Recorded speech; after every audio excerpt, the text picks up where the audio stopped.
জনাব চৌধুরী মোহাম্মদ আহমদ শহীদ, পিতা ডক্টর নূর আহমদ শহীদ মরহুমের পিতা এবং দাদা জনাব চৌধুরী ফজলদার সাহেব 1921 বা 22-এ বয়াত করেন, আহমদিয়ত গ্রহণ করেন। তার প্রাথমিক শিক্ষা খেওয়া ফয়সালাবাদে তিনি নেন। শহীদ মরহুমের পিতা হযরত মীর ইসমাইল সাহেবের সাথে জুনিয়র ডাক্তার হিসাবে কাজ করেন। তার পিতা সুধী আন্দোলনের সময় 1 বছরের বেশি ওয়াকফে আর্জি করেন। 1928 সনে খেওয়াতে শহীদের জন্ম হয়।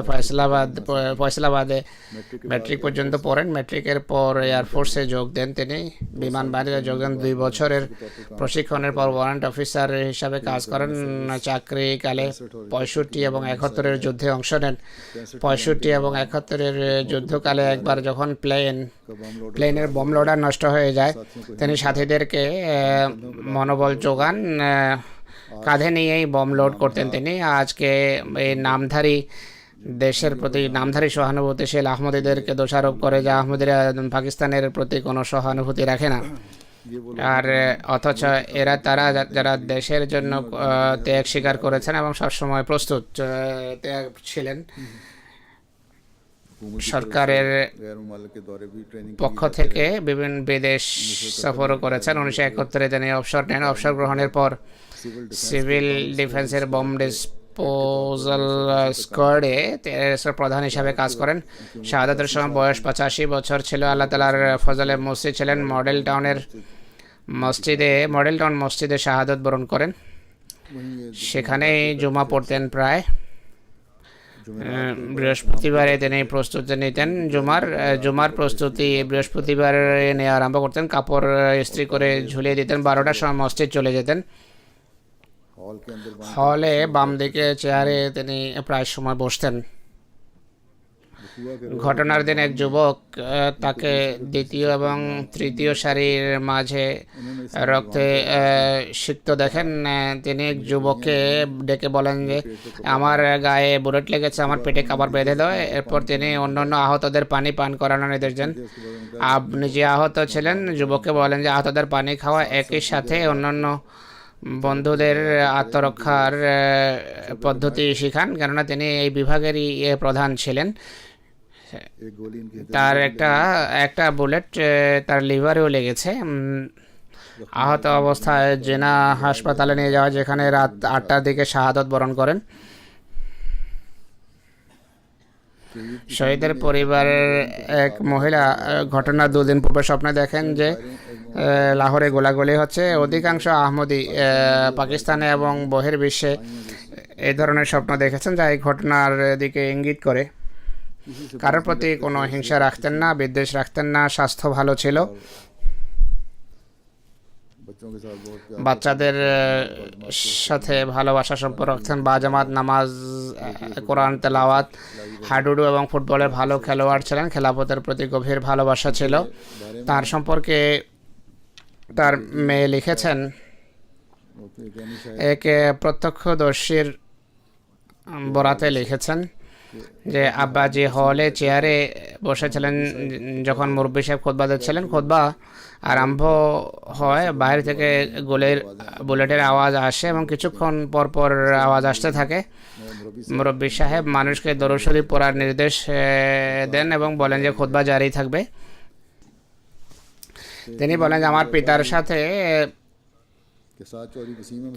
ক্যানাল ভিউর প্রেসিডেন্ট ওসিম সাহেব এবং তার বয়স্ক পিতা বসেছিলেন। তিনি তার বয়স্ক পিতাকে প্রায় টেনে অনেকটা বেসমেন্টে নিয়ে যান, আর আমার পিতাকেও বলেন যে বুজুর্গ চলেন, কিন্তু তিনি যাননি। ওসিম সাহেবের কথা অনুসারে তিনি এমনভাবে বসেছিলেন যেন তার ভিতরকার শূন্য জাগ্রত। তিনি অবস্থা গভীরভাবে পর্যবেক্ষণ করছিলেন। আরও কয়েকজন তাকে বলেন যে চলুন, আমরা তাকে বললাম যে চলুন, কিন্তু তিনি ওঠেননি। সন্ত্রাসী বুলেট এবং ফায়ার করতে করতে আব্বার কাছে চলে আসে। কর্নেল বশির বাজওয়া সাহেবের কথা অনুসারে তিনি চেয়ারের পিছনে ছিলেন। তার গায়েও বুলেট লাগে, কিন্তু তিনি বেঁচে যান। উনি বলেন যে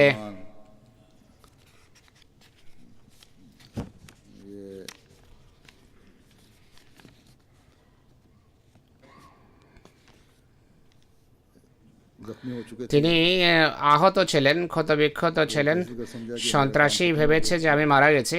तो फारिग होकर मुड़ा और সে মুখ ফিরিয়ে হয়তো গান লোড করছিল। তখনই এই ওনার মেয়ে বলছেন যে কর্নেল স্বামী তাকে বলেছে যে আমার পিতা আহত হওয়া সত্ত্বেও এই সুযোগ পেয়ে পেছন থেকে লাফ দিয়ে তার ঘাড় ধরে ফেলেন, নিজের হাতে নিয়ে নেন। यकीनन ये कैसे এটি এমন একটি শক্তি ছিল যে তাকে বিশেষভাবে কোনো শক্তি সাহায্য করছে। কর্নেল বশির চেয়ারের পিছনে ছিলেন, তিনিও লাফ দিয়ে এসে সন্ত্রাসীকে নিয়ন্ত্রণ করেন। ওসিম সাহেব বলেন যে আমরা সিঁড়ি থেকে কয়েক পা নিচে ছিলাম, দেখছিলাম। যখন দেখলাম যে সন্ত্রাসী নিয়ন্ত্রণে আসে, অন্য খোদ্দামেরাও সাহায্যের জন্য আসে।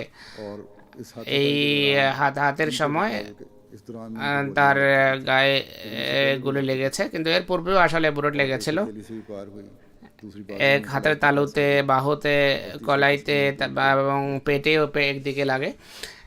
पहले कम जख्मी थे वे साथ এই बहरहाल হাতাহাতির সময় বেশ বুলেট লাগে। তার এই প্রাথমিক চেষ্টার পর কর্নেল বশির এবং অন্যান্যরা এসে যোগ দেন এবং সন্ত্রাসীর জ্যাকেটকে ডিফিউজ করেন এবং তার হাত পা বেঁধে ফেলেন। देखने প্রত্যক্ষদর্শী বলেন যে জীবনের এই অংশেও বুলেট লাগা সত্ত্বেও তার ব্রেইন সঠিক নিখুঁত কাজ করছিল। আর জ্যাকেট ডিফিউজ করার বিষয়ে তিনি দিক নির্দেশনা দিচ্ছিলেন, কেননা এটি তার কাজ ছিল। বম তিনি ডিফিউজ করতেন চাকরিতে। और मजीद देखने वाले আর প্রত্যক্ষদর্শী বলেন যে তার তখনকার অবস্থা দেখে আমাদের অবস্থা ক্রমশ वो एक दफ़ा भी उन्होंने बड़े आराम से আমরা কষ্ট পাচ্ছিলাম, কিন্তু তিনি একবারও হা হুতাশ করেননি এবং ইন্তেকাল করেন, শাহাদতের পদমর্যাদা লাভ করেন। ইলিয়াস আহমদ আসলাম কুরাইশি সাহেব মাস্টার মোহাম্মদ শফি আসলাম সাহেবের ছেলে। তিনি শহীদ মরহুমের পরিবারের সম্পর্ক কাদিয়ানের সাথে। এরপর গুজরাওয়ালা স্থানান্তরিত হন। তার পিতা জামাতের মোবাল্লেগ ছিলেন, শুদ্ধি আন্দোলনের সময় উল্লেখযোগ্য কাজ করেছেন। তার ভাই আহমদ আসলাম সাহেব 313 জন দরবেশের একজন ছিলেন। 313 জন দরবেশদের অন্তর্ভুক্ত ছিলেন। ডিগ্রি করার পর ন্যাশনাল ব্যাংকে চাকরি নেন। এবিপির অ্যাসিস্ট্যান্ট ভাইস প্রেসিডেন্ট পদে তিনি পদ থেকে অবসর গ্রহণ করেন। শাহাদাতের সময় বয়স হল 76 বছর। ওসিয়ত করেছেন আল্লাহ তাআলার ফজলে। सदर जमात আর জহর টাউনের জামাতের প্রেসিডেন্ট হিসাবে কাজ করছিলেন। বাইতুন নূরে তিনি শাহাদাত বরণ করেন। পিছনের সারিতেই বসেছিলেন। पिछले हाल में पहली सफर পিছনের হলে প্রথম সারিতে উপবিষ্ট ছিলেন। অন্য দুইজন সাথী সহ হলে দরজা বন্ধ রাখার যখন চেষ্টা করছিলেন, আক্রমণকারীদের গুলিতে মারাত্মকভাবে আহত হন। আর আহত অবস্থায় বেশ কয়েক ঘন্টা পড়ে থাকেন। সন্ধ্যা 4টার দিকে তিনি শাহাদত বরণ করেন। তার স্ত্রী বলেন যে অত্যন্ত সরলমতি, নেক, ধৈর্যশীল মানুষ এবং খোদার উপর গভীর তাওয়াক্কুল করতেন। দোয়ার দিকে বিশেষ দৃষ্টি ছিল। জামাতি কাজ উৎসাহ উদ্দীপনার সাথে করতেন। आगे बच्चे তার आप एक निहायत সন্তানরা বলে যে অত্যন্ত স্নেহশীল পিতা এবং সহানুভূতিশীল মানুষ ছিলেন। নামাজ এবং তাহাজ্জুদ পড়তেন রীতিমতো। কখনো আমরা তাকে কাজা নামাজ পড়তে দেখিনি। সন্তানদের দৃষ্টি ও নামাজের প্রতি সবসময় আকর্ষণ করতেন। হাসি খুশি থাকতেন। 5 साल से हल्का जौहर टाउन মিশুক ছিলেন। 5 বছর ধরে হালকার জোহর টাউনের প্রেসিডেন্ট হিসাবে কাজ করছিলেন। কখনো কোনো কর্মী বা জামাতের কাজের জন্য কোনো খাদেম বা আনসার আসলে, যে কোনো সময় আসুক না কেন, দুপুর হোক বা রাত, কখনো অপছন্দ করতেন না। और अपने बच्चों से भी कहते थे আর বাচ্চাদেরকে বলতেন যে যদি জামাতি কাজে কেউ तो बेशक ঘরে আসে তা আমি সাহিত্য থাকলেও ডেকে নেবে আমাকে। আর এর উপর সবসময় আমল করেছেন। প্রায় সময় নসিহত করতেন যে জামাত এবং খেলাফতের সাথে তোমরা বিশ্বস্ততার সম্পর্ক রাখবে।